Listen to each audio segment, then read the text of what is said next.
Hey guys, how's it going? Welcome back. So, install day into the Summit. I'm going to install the RC sound system I got from Banggood. And you can see it's opened right now, the controller box. It's because I pulled the plastic off of the container.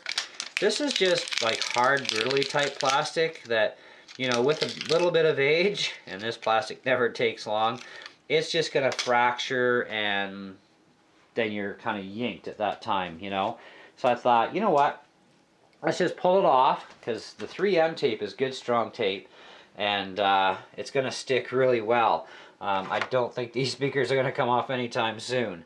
But before I get things, you know, too cold and, you know, I want to let that 3M tape, you know, just suck into the plastic and cure itself up overnight. But anyway, so for those of you that haven't seen the inside guts, this is what it looks like. There is not much to it, and there is nothing you can adjust.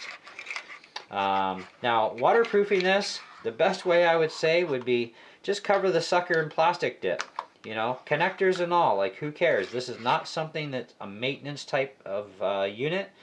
You know, if you buy the unit with the two speakers like I did, you can actually just go in and convert this to a single speaker unit. Just unplug the one speaker, you know, and then you can put it right into your deadbolt or your any of your SCX10s, whatever machine you're putting it in.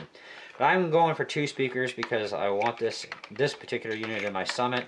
You know, I'm going to be buying more of these units for sure. I'm definitely sold on these things.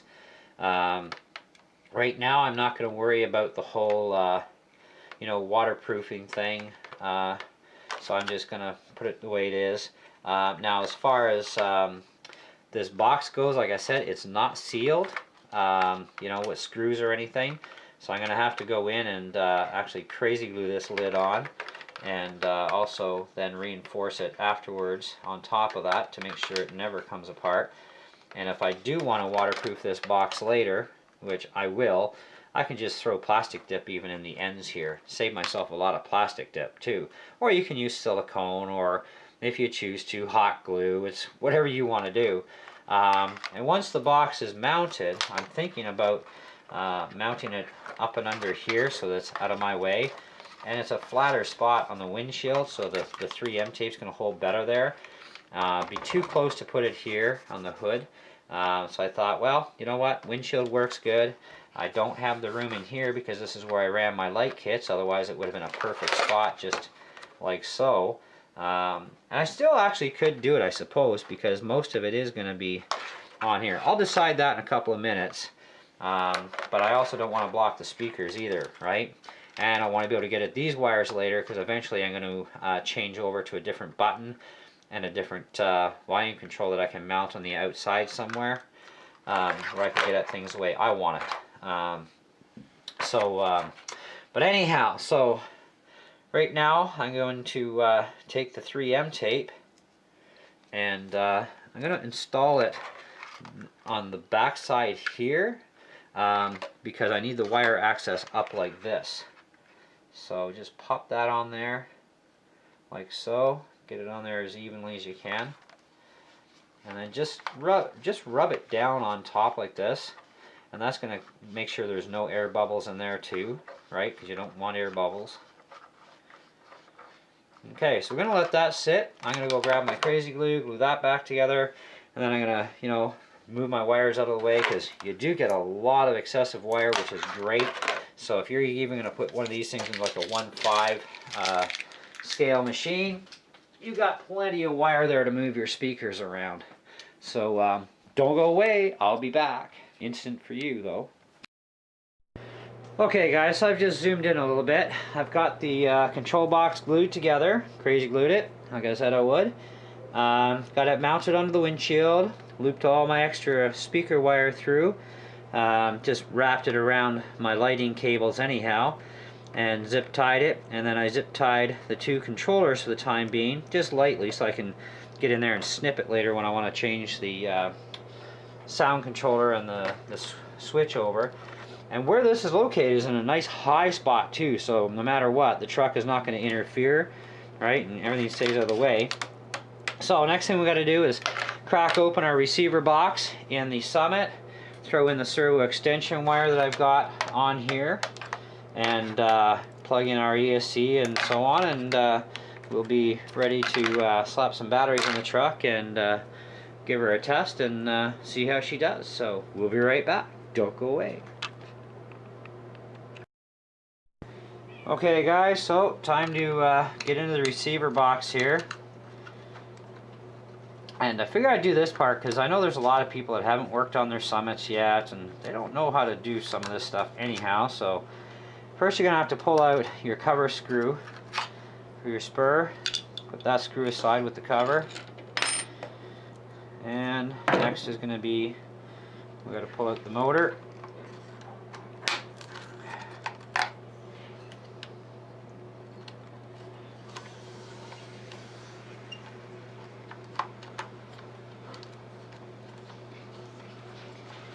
And make sure you use proper fitting Allen wrenches. These two screws I just pulled out are both metric. This would be a 3mm and 2.5mm for that cover screw. So just wiggle your motor out of the way.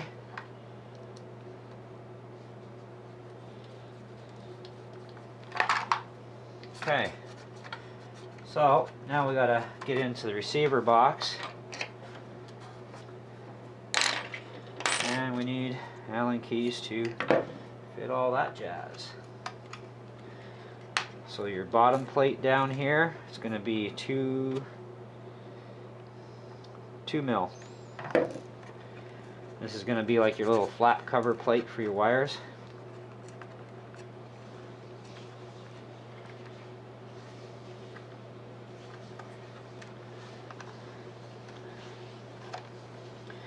And these screws are different than the ones that come out of your main top of your box.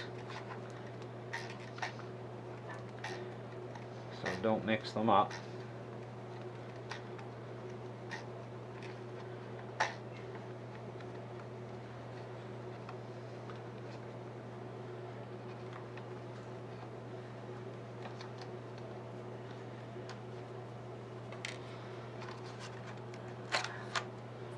Pop the cover off there.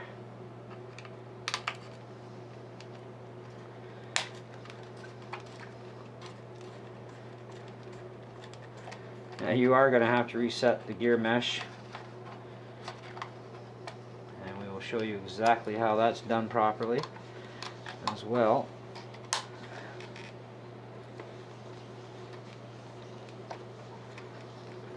My hands are in the way, I apologize.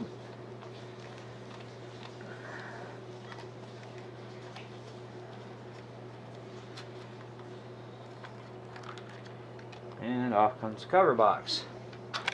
Now we're going to have to locate channel 2, pull it out, and I'll be right back. And I'm just taking a short little break. I'm going to keep it going though. Okay guys, so once you've located channel 2, you're going to unplug your ESC.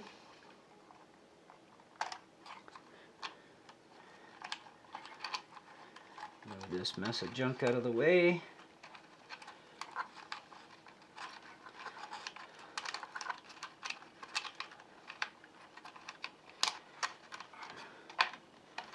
This is where life can get a little interesting, trying to unfeed these plugs.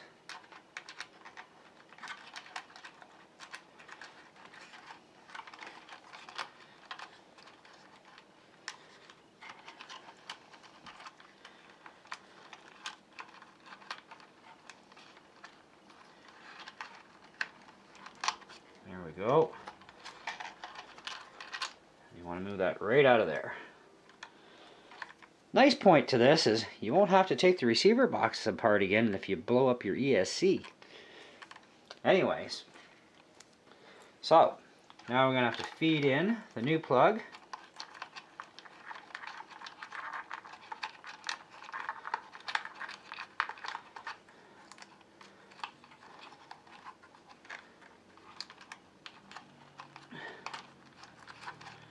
Like so.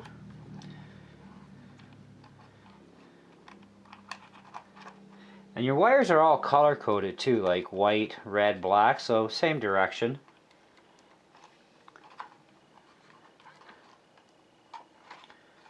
So now we've got that in place. Take up a little bit of the extra slack here.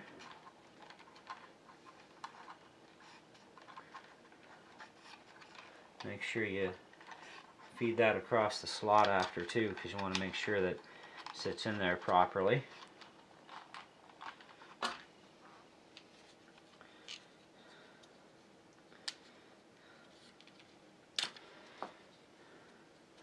Everything appears to be tucked in. Make sure your water gasket too, let me just zoom out a bit here. Make sure your waterproof gasket is also in your lid properly.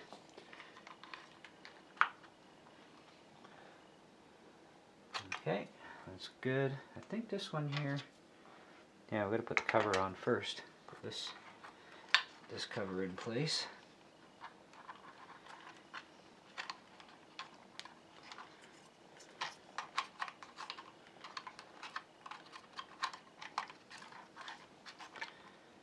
And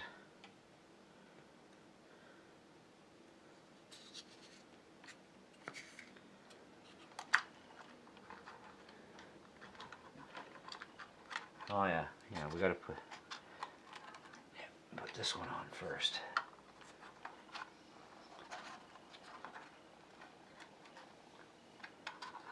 Oh, we're all good to go there. And that should just go on. Yep, just like so. Okay.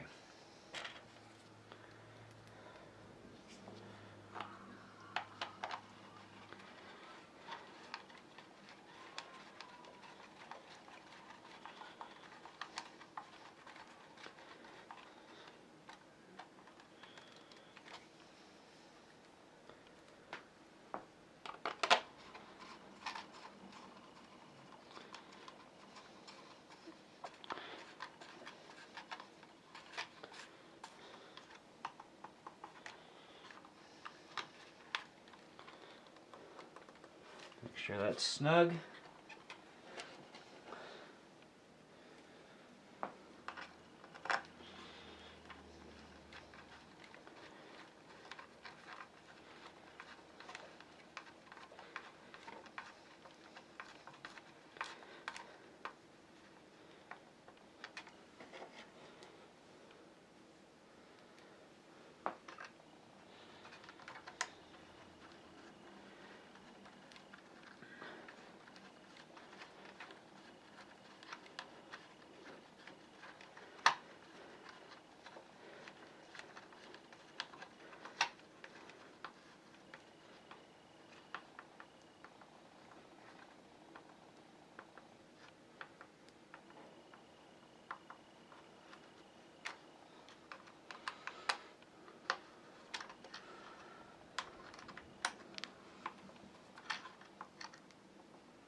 That's good and tight. Okay, now before I go any further, I want to show you guys something that I should have mentioned, but I will now because I remembered. Just gotta find a plug connector. There we go. Now, when you're doing this, your plug connector on your servo extension has this little tab on the side, okay, that may or may not work out for you. You may find the same thing on other connectors. You're gonna have to clip the tab. Well, let me just, come on, focus. You're gonna have to clip this little tab off the little corner. That's actually a directional tab. Basically, it's the idiot-proof plug-in system. Well, on some of these, they're a little bit backwards, okay? So you've got to make sure that your plug is going to go in there fine without any issues. So you're going to have to clip that.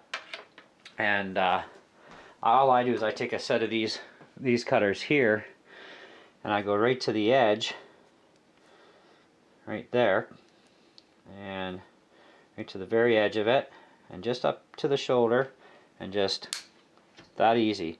Then this way it makes it a universal plug. So, you know, if it doesn't fit in the one way, and it's not the proper way. So let's say white is this way, right? To your right side as you're facing the truck like this, and you need to be able to cut that tab to get it to go this way, the way it should be. You're going to need to clip that one piece on the one connector. Other than that, you're good to rock and roll. The extension wires I got, they're like for Fudabuzz and other brands, but even though the color codings are the same, you may have to do that little clip mod, and that'd be about it. So now we got our receiver box back together. It's all good to go.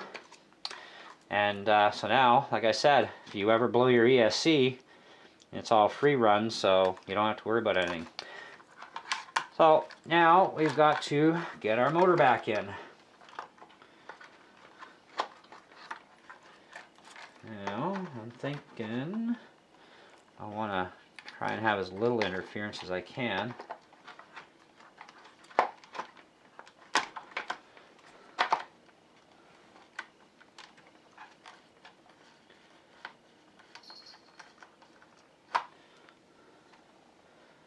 So I also don't want the wire to get melted on me either.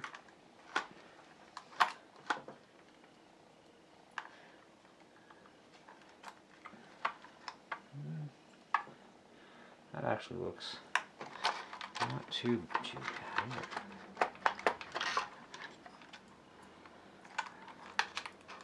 See if maybe I can feed this out the back here. Take that out of the way. Perfect. Lots of clearance too. Good spot.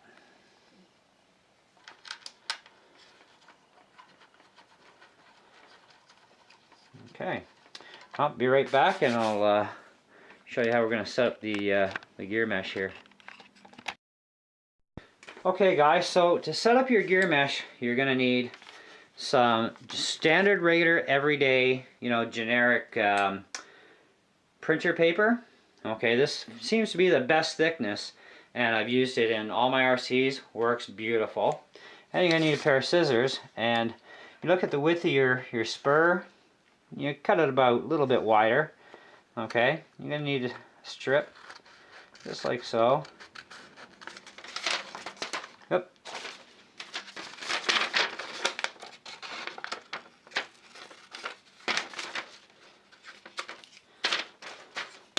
Okay, so make sure that everything seems to line up good there. Pull your motor back. Get it to sit centered as you can. Now you don't want to squeeze the daylights out of this thing, but you also don't want it loose.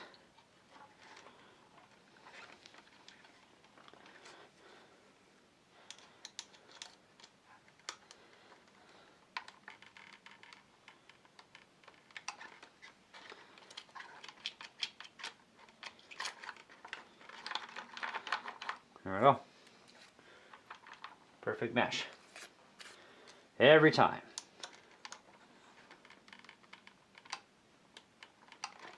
Make sure that that's good and snug. Don't like reef it really super hard. You don't want to break anything. But it's got to be snug. So, next part. Cover goes back on.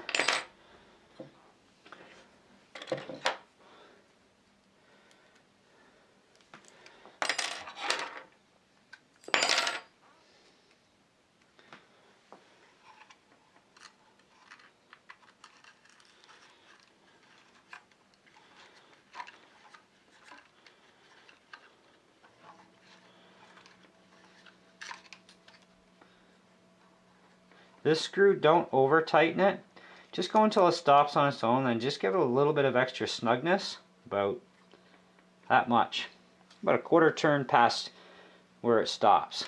You might have to go, almost a half turn, which is fine, but not much more than that, because you don't want to strip that plastic. Okay, so I stop the camera, be right back. I gotta grab my batteries, and then we'll start plugging stuff in and see what this sucker sounds like inside a Summit body. And of course we do have to set up the sound that we want too. Okay guys, it's time to hook everything up here. Got my batteries installed and ready to rock. So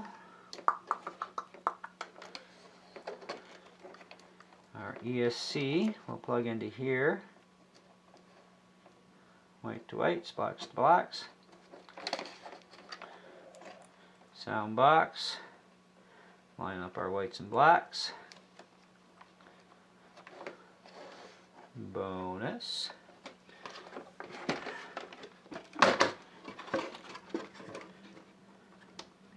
Main headlights.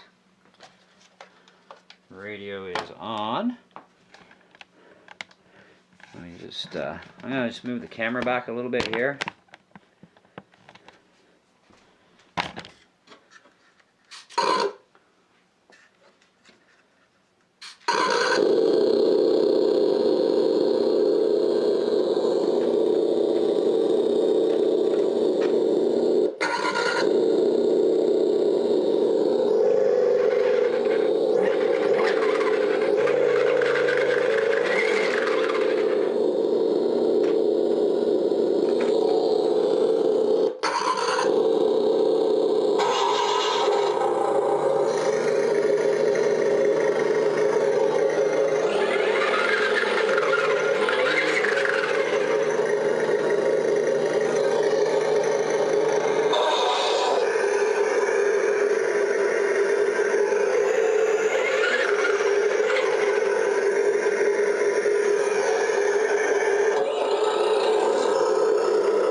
That's the sound I'm going to try out first.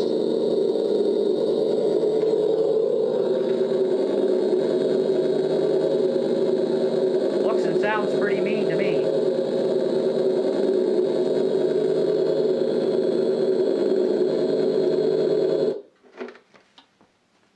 So, that's it. That's all there is to it, guys. Full install. Even taught you a few new things if you're a noob about setting your gear mesh up and getting inside everything. So anyways guys, I'm gonna stop this video here, and so thanks for watching, and don't forget to comment, like, subscribe. Definitely see you on the next one. Some point today I'm going to do a video of this thing running outside. I'll do a regular video using this camera so we can hear it as it's going up and down the driveway, and I'll probably take her up and down the street a little bit. Just see if it's raining or not. If it's raining, well, I'll keep it indoors, and do it another day. But otherwise, I do have another video coming up today for you guys anyway. So, catch you in the next one.